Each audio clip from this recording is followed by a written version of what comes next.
Government exams కోసం తక్కువ ఖర్చులోనే maths, aptitude, reasoning వంటి కోర్సులు నేర్చుకోవడానికి ఇప్పుడే కాల్ చేయండి.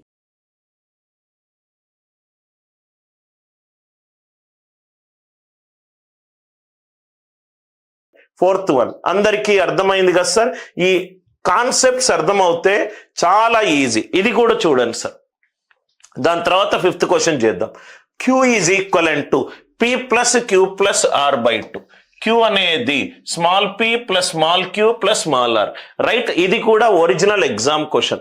Queue minus p is to q minus q is to q minus r is 2 is to 5 is to 7. అంటే ఫస్ట్ వాల్యూ 2 అవుతే సెకండ్ 5, మూడోది 7 అవుతుంది. ఇది 4 అవుతే ఇది 10 అవుతే ఇది 14 అవుతుంది. ఈ small P, small queue, small కి ఇవన్నీ కూడా సహజ సంఖ్యలు. ఇవన్నీ సహజ సంఖ్యలు. దాని ముందు నెగటివ్ సైన్ ఉంది, దాని ముందు నెగటివ్ సైన్ ఉంది. 2, 5, 7. స్మాలెస్ట్ వాల్యూ ఎంత? 2. ఇది స్మాలెస్ట్ అయినప్పుడు పి ఏమవుతుంది? లార్జెస్ట్ అవుతుంది. పి ఏమవుతుంది? లార్జెస్ట్ వాల్యూ అవుతుంది. సార్ ఎందుకు సార్ అవుతుంది సార్? క్యూ అనేది constant, P plus queue plus are by 2. ఇక్కడేమో స్మాలెస్ట్, పికి ముందు నెగటివ్ సైన్ ఉంది కాబట్టి పి అనేది లార్జెస్ట్. క్వశ్చన్ చూడంగానే ఆప్షన్ ఏ పోయింది, ఆప్షన్ డి పోయింది. ఏమీ క్యాల్కులేషన్లు ఏమీ చేయాల్సిన అవసరం లేదు.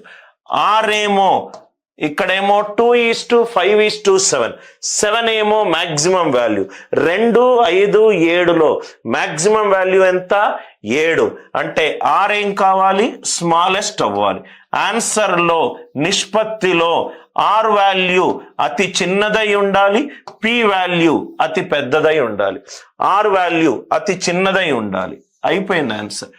ఏమీ క్యాల్కులేషన్లు చేయాల్సిన అవసరమే లేదు. ఆన్సర్ ఏంటి సార్ ఈ క్వశ్చన్ కి? 12 ఈజ్ టు 9 ఈజ్ టు 7. చాలా లాజికల్ గా ప్యూర్ మ్యాథ్స్ ఫండమెంటల్స్ అర్థమవుతే ఏమీ క్యాల్కులేషన్ చేయాల్సిన అవసరం లేదు. ఇది తెలియకుండా క్యూ మైనస్ పిని 2K అనుకుంటారు, క్యూ మైనస్ క్యూని 5K అనుకుంటారు, క్యూ మైనస్ ఆర్ని 7K అనుకుంటారు.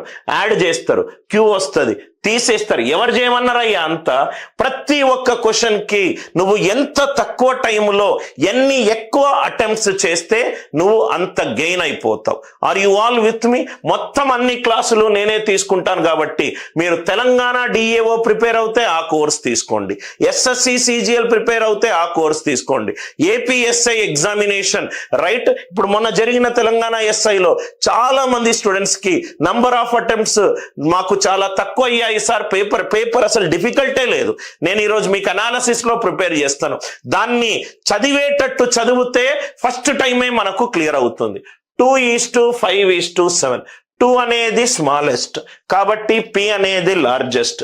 పి లార్జెస్ట్ కాబట్టి నేను ఆప్షన్ ఏ తీసేశాను, ఆప్షన్ డి తీసేశాను. అందరికీ బేసిక్ లాజిక్ మీదనే సార్ లెక్కలు.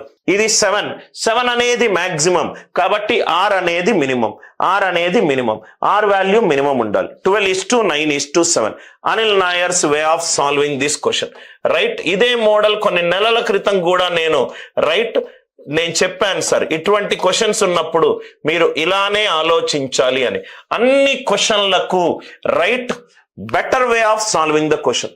మీరు ఏది కూడా ఇక్కడ చూడండి సార్, ఏది కూడా ఇవన్నీ క్వశ్చన్స్ మనం సాల్వ్ చేద్దాం. నేను మొన్న ఎన్రోల్డ్ స్టూడెంట్స్ కి టైం స్పీడ్ అండ్ డిస్టెన్స్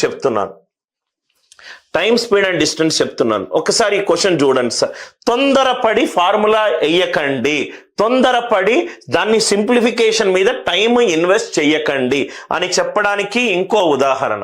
2 ట్రైన్లు ఉన్నాయి, 200 మీటర్లు 175 మీటర్లు ప్యారలల్ ట్రాక్స్ మీద ఉన్నాయి.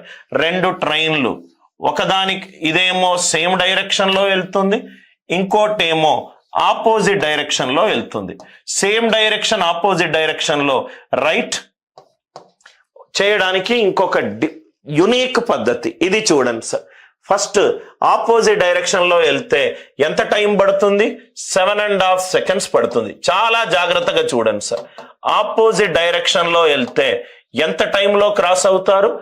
7.5 seconds లో క్రాస్ అవుతారు. అదే సేమ్ డైరెక్షన్ లో వెళ్తే ఎంత టైంలో క్రాస్ అవుతారు? 37.5 seconds లో క్రాస్ అవుతారు. ఇది 7.5, ఇది 37.5. అంటే ఇది టైం సార్, ఇది టైం.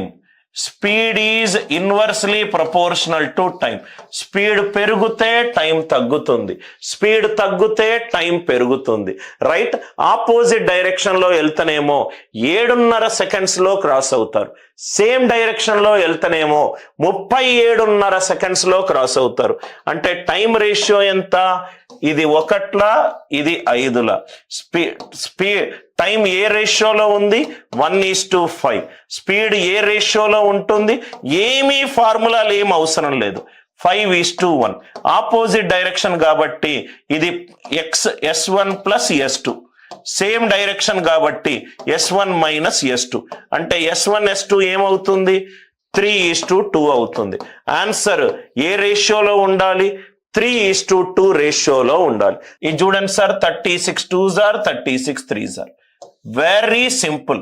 కొంచెం అలవాటు అయిపోతే మీరు చాలా ఈజీగా సెకండ్స్లలో ఈ ప్రాబ్లం సాల్వ్ చేయొచ్చు, సెకండ్స్లో ఈ ప్రాబ్లం సాల్వ్ చేయొచ్చు. ఆపోజిట్ డైరెక్షన్ లో వెళ్ళినప్పుడు ఎంత టైం పడుతుంది? 7.5 seconds పడుతుంది. సేమ్ డైరెక్షన్ లో వెళ్ళినప్పుడు ఎంత టైం పడుతుంది? 37.5 seconds పడుతుంది. 37.5 seconds. ఆపోజిట్ డైరెక్షన్ లో పట్టే టైం 7.5 seconds, సేమ్ డైరెక్షన్ లో పట్టే time 37.5 seconds. Speed and time are inversely proportional to each other. 7.5 5ల 37.5 ఏ రేషియోలో ఉంది? 1:5 రేషియోలో ఉంది. టైం 1:5 రేషియోలో ఉంటే స్పీడ్ ఏ రేషియోలో ఉంటుంది? 5:1 రేషియోలో ఉంటుంది. ఇది speed in opposite direction. Opposite direction అవుతే స్పీడ్స్ ని కూడాలి, సేమ్ డైరెక్షన్ అవుతే స్పీడ్ ని సబ్ట్రాక్ట్ చెయ్యాలి. S1 plus S2 5, S1 minus S2 1. కూడితే S1 plus S1 2S1 6. S1 ఎంత? 3. S2 ఎంత? 2. అంటే ఆన్సర్ ఏ రేషియోలో ఉండాలి? 3:2 రేషియోలో ఉండాలి. ఇది 3:2 రేషియో కాదు, ఇది చూడంగానే 3:2 కాదని చెప్పొచ్చు.